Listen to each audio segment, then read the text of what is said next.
Welcome to the Inspiring Tech Leaders podcast with me, Dave Roberts. This week, my special guest is John Sullivan, a CIO and digital transformation leader. John has previously held the role of CIO with Virgin Trains, as well as a number of senior roles with the Gondola Group, Laura Ashley, the Disney Store and HMV. John is an award-winning CIO who focuses on delivering change through people and accelerating digital business transformation with innovative technology, enabling businesses to be at the forefront of their industry. It's fantastic to have you with us here today, John. Pleasure being here, Dave. We're really looking forward to it. Thanks once again. So you've had some really high-profile jobs and you've worked for some great brands during your IT career. Yeah, how did you start your career in IT?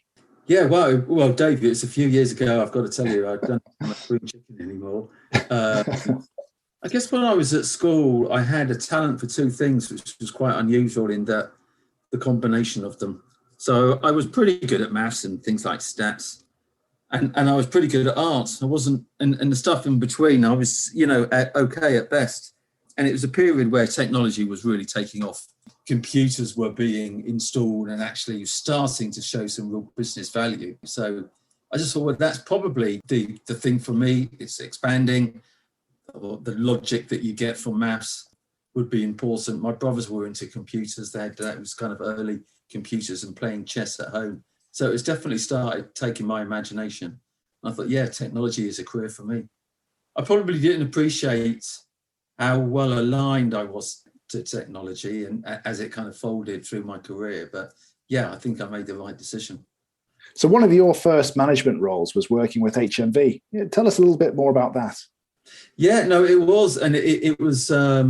I had a wonderful time at HMV. It was in its kind of glory days. It's been disappointing for the last, 10, 15 years to see the decline of the business. But wow, was it doing well at that time.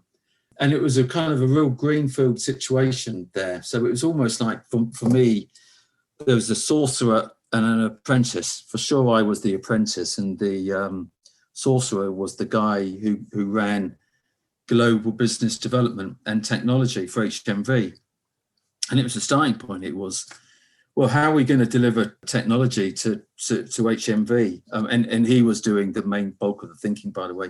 Hopefully I helped a little bit. But I think the overall strategy there was not to build from scratch, because we went out in the marketplace and saw how many initiatives fail if you're kind of just developing your own application.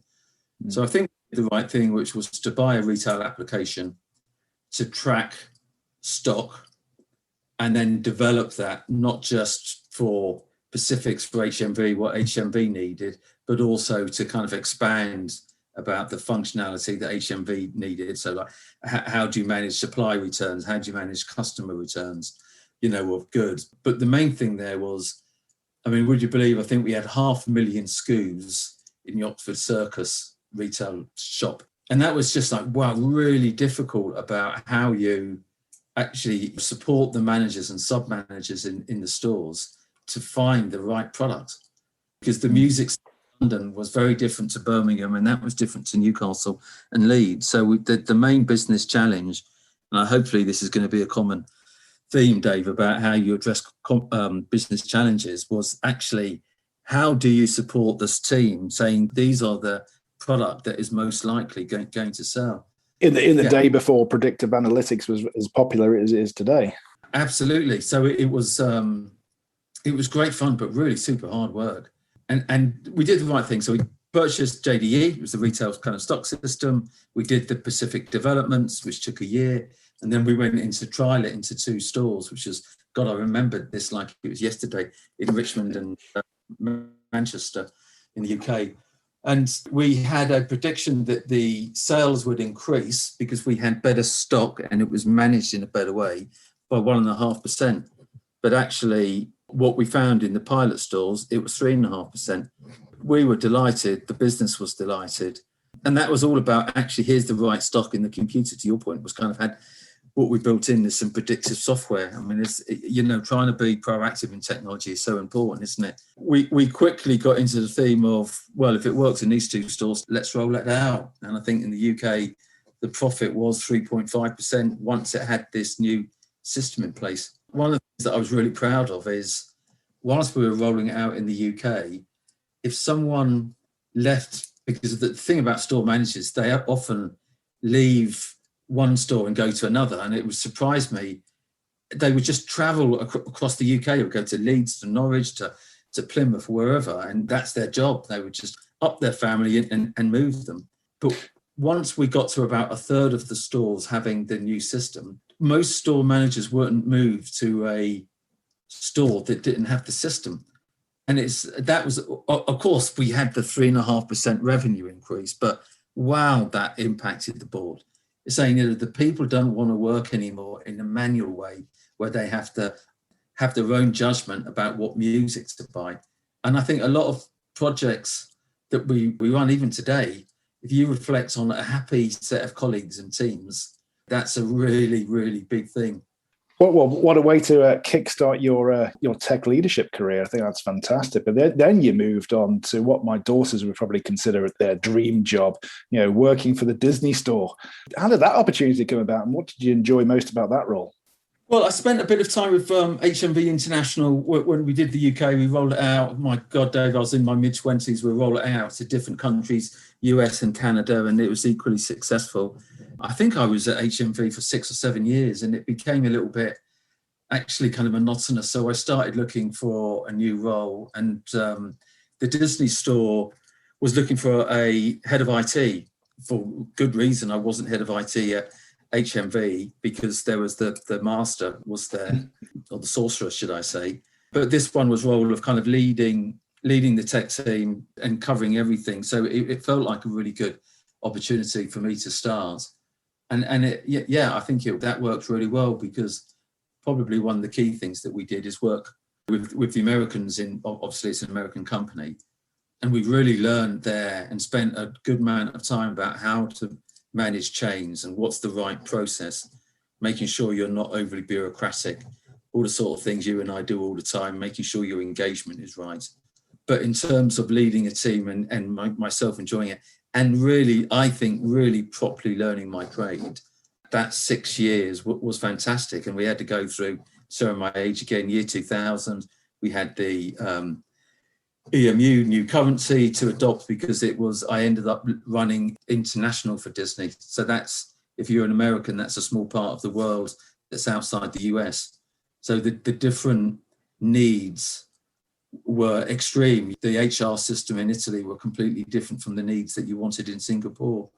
So working with the Americans on that international strategy was so important about what could be common globally. And maybe your merchandising system, where you're identifying the right product again for the right stores, could be global.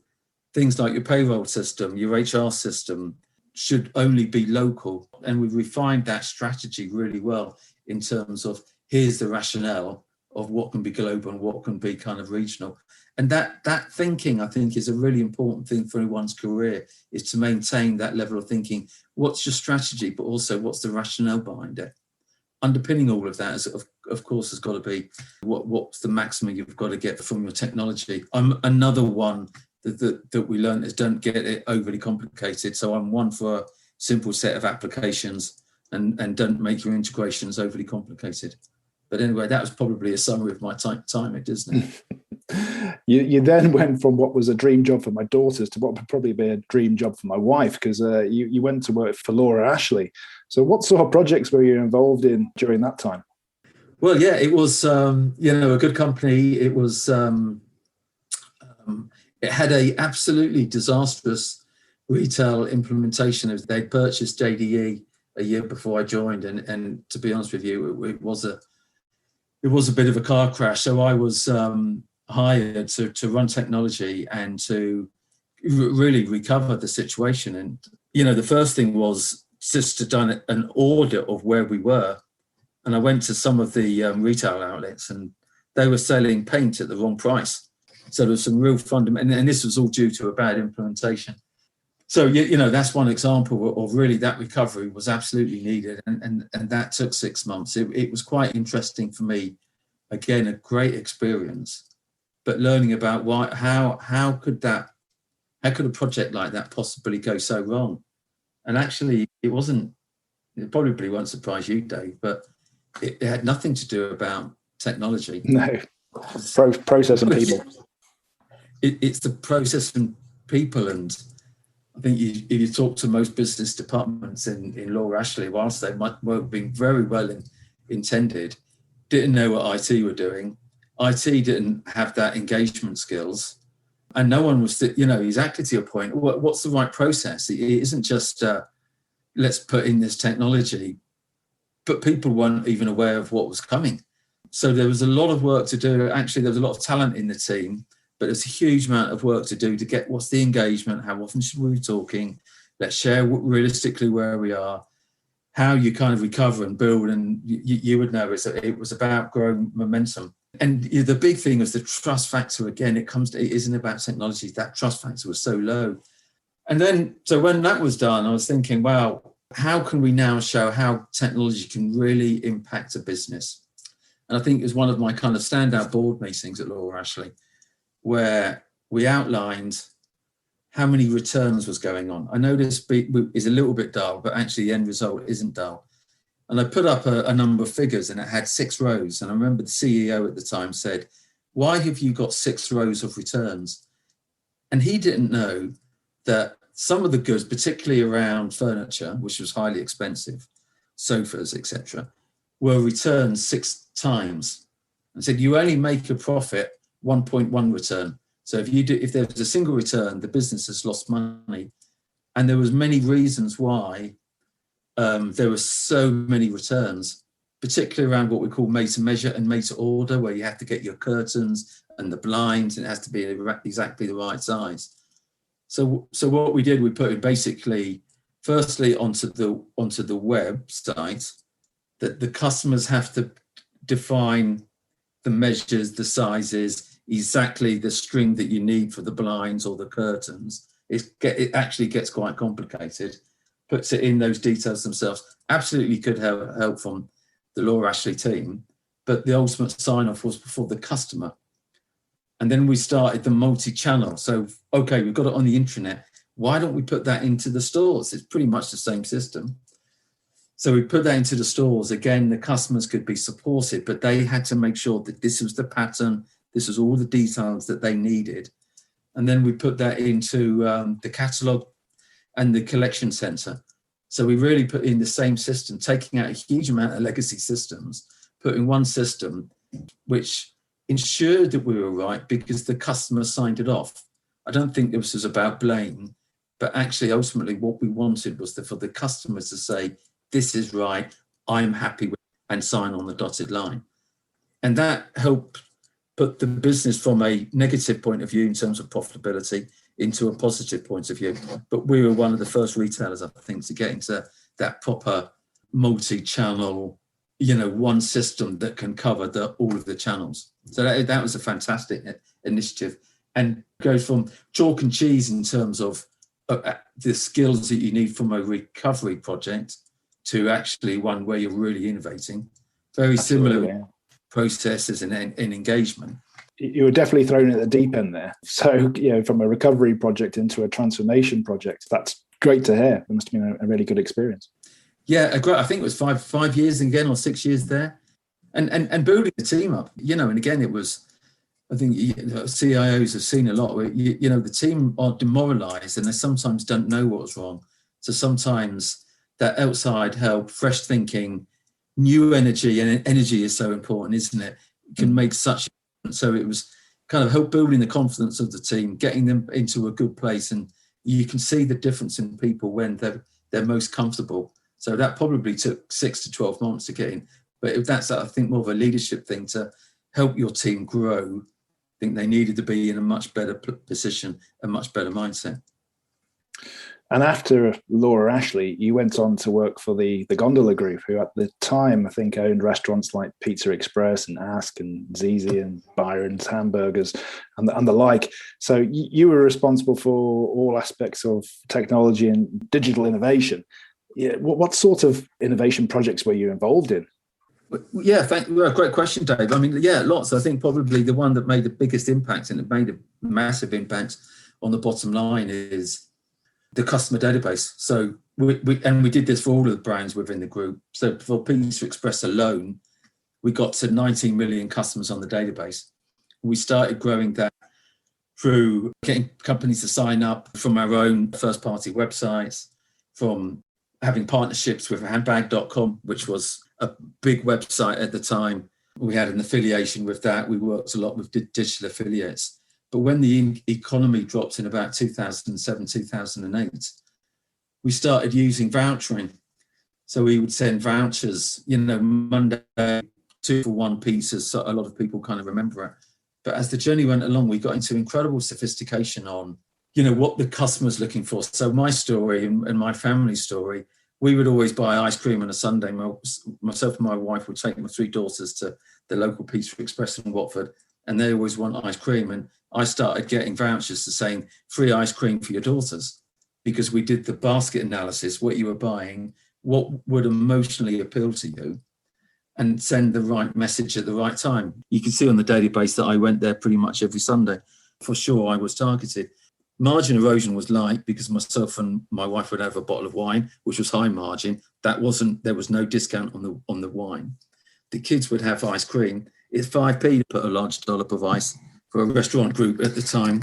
So actually we lost out 15p, but we got the custom, and the rest of the items were really high margin. And that was just one example where you've got to think about the level of margin erosion in the vouchering, and also thinking about which restaurants across the group needed what level of vouchers. So if you're in central London, you don't need any vouchering on a Friday or Saturday or probably Sunday. So it was really working that connection with the customers through relevant offering, but also making sure that the margin stayed as high as we possibly could do. And we got into, again, probably slightly ahead of our time, ridiculous automation. So if you've got 1 minute, I'd like to tell you the story about Brighton. So Brighton had 5 Pizza Express restaurants. I think they've still got them, maybe not after last year. But anyway, one was in the mall. There was 2 in the suburbs. There was 1 in the high street and 1 in the seafront in Brighton. And what we found with the data is the weather would massively change the customer footfall. So of course, if it rained, the mall was busy, the high street was pretty empty, as was the seafront, where the seafront wasn't affected that much. So we were able to work out what vouchers each of the restaurant needs, depending on a whole lot of feeds.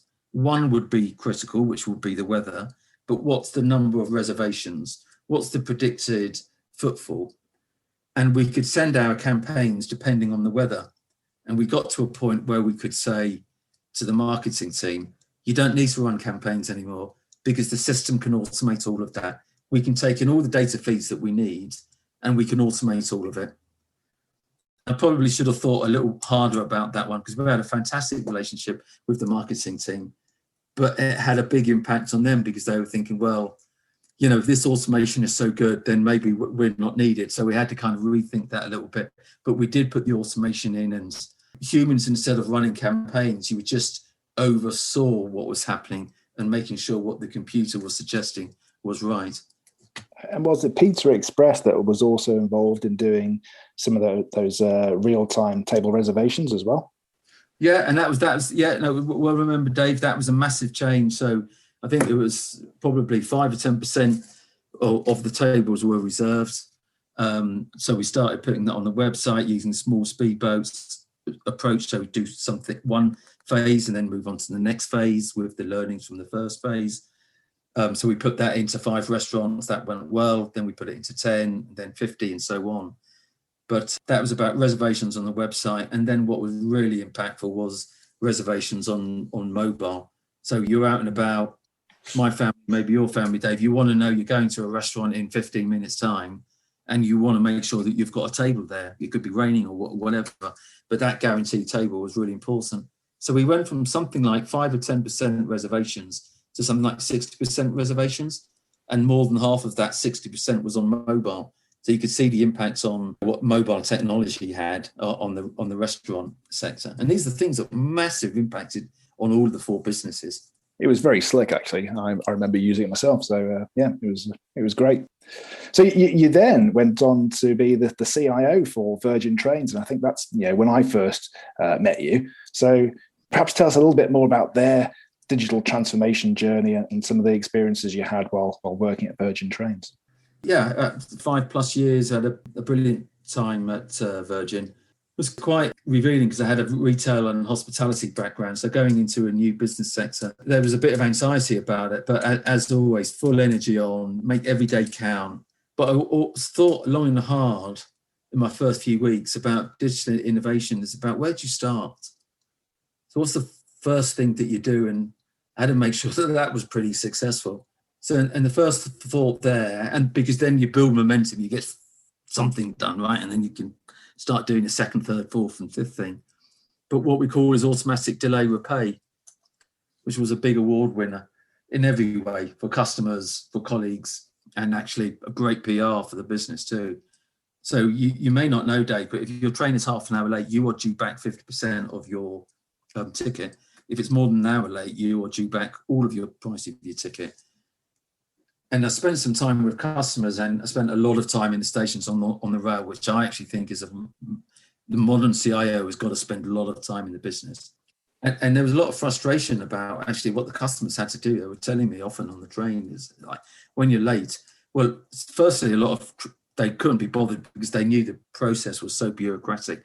You had to fill out a lot of forms, you had to give you a lot of personal details on there.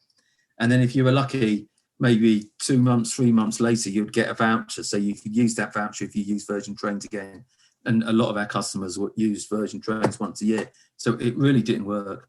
The customer satisfaction level was about -5 on that particular, the NPS was about -5 for that particular segment. So the idea was to automate it. So we knew our customers on the train, right? Particularly when they bought a digital ticket. We know our trains and where they are. We know how late they are. So the automation was pretty easy. However, it cost about £3.5 million a year because we were paying out more money in refunds than we normally would. However, incredibly, the return journey analysis showed that it's a positive project because we anticipated that more customers would get rail instead of car, and use rail more and more frequently. So instead of twice a year, 3 times a year, maybe 4 times a year. So actually the revenue impact was positive, probably about £1 million. It was great PR because I think the rail industry we need innovation. And this is something that's focused on the customers.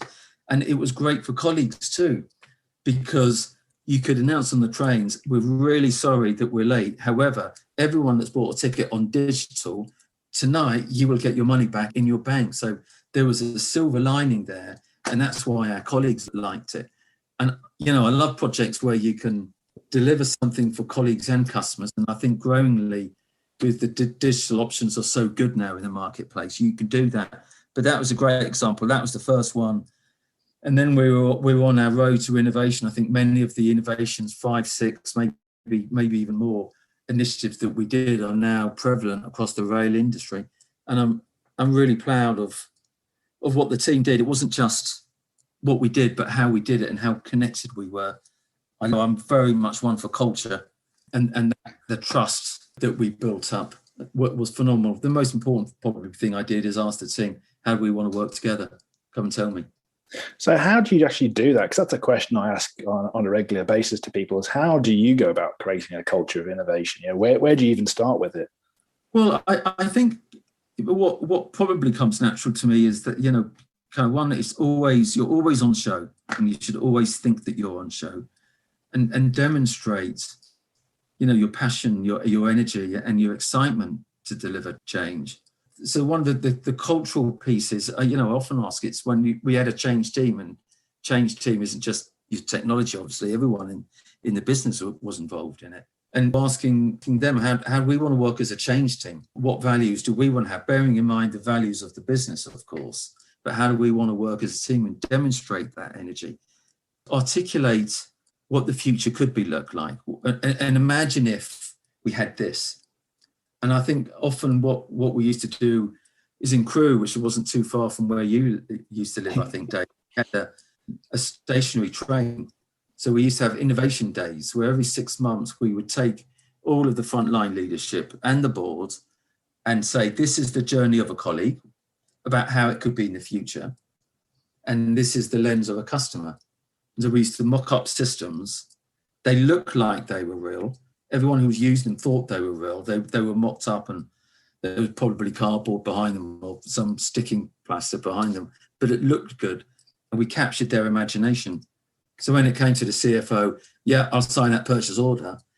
They start asking about it. Well, that was the project that you particularly liked that day in Crew. Do you remember, of the 14 technology innovations that we said were possible, that was number 5, and you loved that? Okay, got it. And there could be big money behind it, but if you've captured his or her imagination, I think you're far more likely to get the result that you want.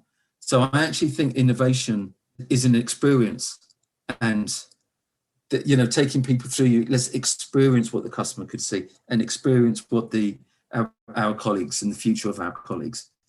You talked about there, you know, communicating with the board. How do you get the value of technology across the board? You know, what are the key factors that you think you need to demonstrate to the rest of the C-suite? Well, I think it's a journey, and you've got to bring them on that journey with you. And for me, modern CIOs have got to be proactive. So again, it's thinking about, you know, here's the journey, that we one-to-one meetings and talking about what their needs are, what the challenges are. Let's be really open about it, but also able to take that away and saying, this is how we can resolve it. But it isn't just about me or the tech team. It's about how we can do these things together. In the board meeting, I've tried to avoid, here's just an update on the current projects or any kind of issues that have been around. But, you know, ongoing conversation around what's the new revenues streams that could be opened. And here's some early thinking about it. Don't need any feedback, but I'm thinking about, here's a stream that we could open up, and we're investigating this more before you're kind of building it up in an ongoing way, rather than board meeting, I'm wanting X million pounds to deliver this thing. It's been coming for a few months. They've had the chance, if they wish to, engage in that and have an input into that.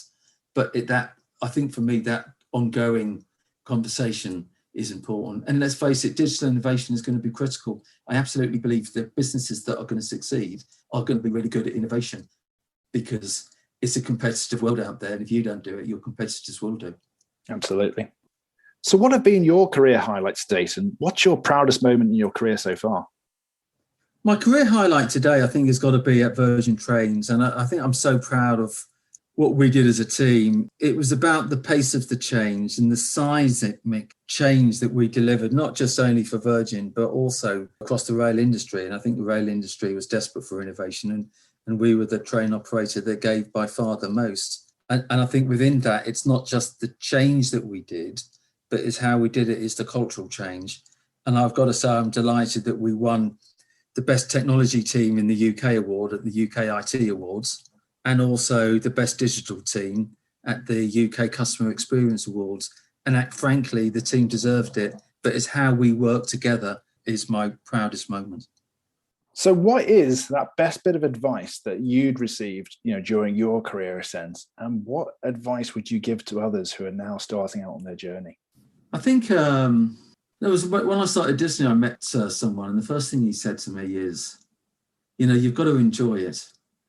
And it's probably my early days, my first few days at Disney, and that took me some time to kind of, anyway, it's just, well, obviously you've got to enjoy it, but actually you've really got to enjoy it and really, you know, make sure that you're getting some satisfaction. In a way that I tell my 3 daughters, find a job that you love and you never do a day's work again. If you're naturally interested in, you have a natural passion for what you're doing, I think enjoyment will naturally come from it. We're a long time at work, aren't we, Dave? So that's, you know, you've got to enjoy the journey. Yeah. Enjoy the journey, and you can get so much satisfaction from work. I never go to work just to pick up a paycheck. The satisfaction, maybe it's a reflection of where I am in my career, but that satisfaction is so important. And the other thing that I would say is reflection is so important. So having that maturity to, if there's a situation that didn't go well, and not every day is good, kind of really reflect, you know, what could you have done better? Maybe give feedback to the other person or other teams about where you thought they could have done better. But that reflection, particularly on your personal characteristics, are really important. I always spend a day thinking about it after I leave one company enjoying another. You're thinking about your journey at that business and celebrate all the great things, and that's equally as important, but reflect on how you personally could perform. That continuous improvement, if you have that attitude, I think you're going to go a long way. Great advice. Well, it's been an absolute pleasure talking to you today, John, as always. I'd like to thank you for coming along to the Inspiring Tech Leaders podcast and sharing those career insights and experience with our audience. So thank you once again. No, a real pleasure, and always a pleasure talking to you, Dave. Thank you so much. Please remember to subscribe to the podcast and stay tuned for more Inspiring Tech Leaders.